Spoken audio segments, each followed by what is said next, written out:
Robert Burns, Biography and Important Works. Hello and welcome to the discourse.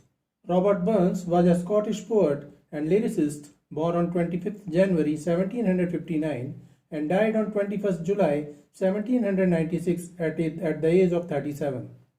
He is known for his works written in the Scottish language, but he also wrote in the Scottish dialect of the English language.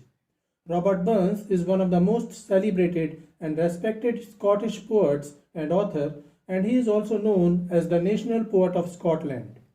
Burns is considered a proto-Romantic poet who greatly influenced William Wordsworth, Samuel Taylor Coleridge, and Percy Bysshe Shelley. Robert Burns was the eldest son of William Burns, a poor tenant farmer in Dunnottar, Scotland. His mother was Agnes Broun. His childhood was spent in a house built by his father that was later turned into the Burns Cottage Museum.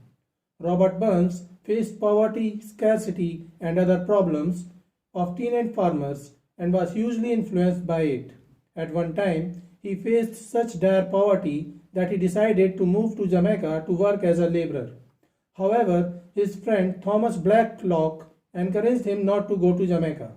It was the period of the French Revolution, and Burns had a first-hand experience of the deteriorating situations of tenant farmers in Scotland and England that inspired him to write poetry and correspondences touching the subjects of Republicanism, Radicalism, Egalitarianism, Humanitarianism, gender equality, and so on. This is the reason why he is known as a proto-Romantic poet.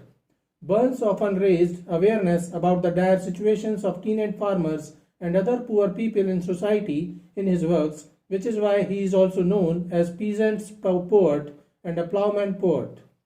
On 31st July 1786, Burns published his first major collection of poems that was titled Poems Chiefly in Scottish Dialect.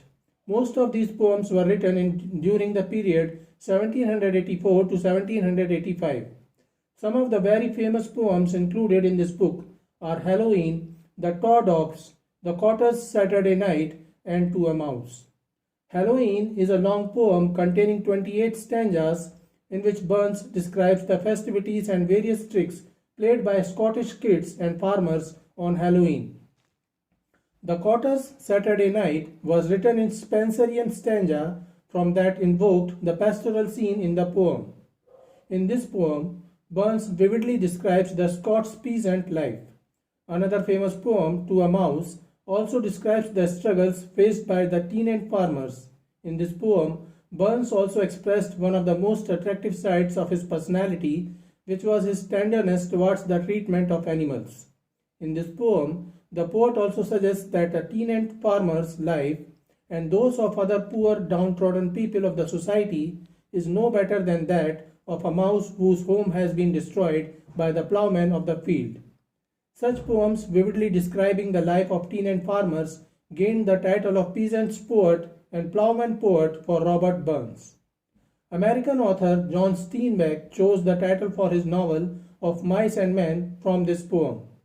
In 1785, Burns wrote his poem Holy Willie's Prayer, which was published in an anonymous 8-page pamphlet in 1789.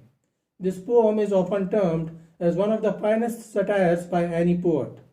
The poem criticizes the members of the Kirk or Scottish Church while attacking the bigotry and religious hypocrisy. In his prayer, Holy Willie piously asks God's forgiveness for his own transgressions and moments later demands that God condemn his enemies who commit the same sins to eternal hellfire. Robert Burns had many love affairs. One of his love flinch was Agnes McIlhose, whom he met in 1787. Agnes was already married but was separated from her husband who went to Jamaica. Though Burns tried a lot to seduce her, Agnes maintained that their relationship would remain platonic and unconsummated. In 1791, Agnes sailed to Jamaica to meet and live with her husband. Before she went, Robert sent her a letter which later became a farewell love song titled A Fond Kiss. In 1790, Burns wrote a long narrative poem titled Tam O'Shanter, which became a huge success and is considered as his masterpiece. The poem is written in a mixture of Scots and English language and it contains 228 lines. Robert Burns wrote this entire poem within a day. Tam O'Shanter is a mock heroic epic that details the ghostly adventures of the lovable Dunkard Tam and reflects on some of the folk beliefs current in Burns' time. In 1794, he wrote a love song titled A Red Rose, also known as Oh My Love is Like a Red Rose. In 1795, Burns wrote A Man's a Man for That, a lyrical poem or a song that was based on the concept of egalitarian society and republicanism. This poem was based on the writings in The Rights of Man by Thomas Paine. In addition, he also wrote Parcel of Rogues to the Nation and Rights of Women. His other famous song is Auld Lang Syne, which he wrote in 1788. Robert Burns not only gained fame in Scotland and England, rather he became a popular poet worldwide and was commemorated in other nations after his death. He became the people's poet in Russia and his works were translated into the Russian language. So this is it for today. We will continue to discuss the history of English literature. Please stay connected with the discourse. Thanks and regards.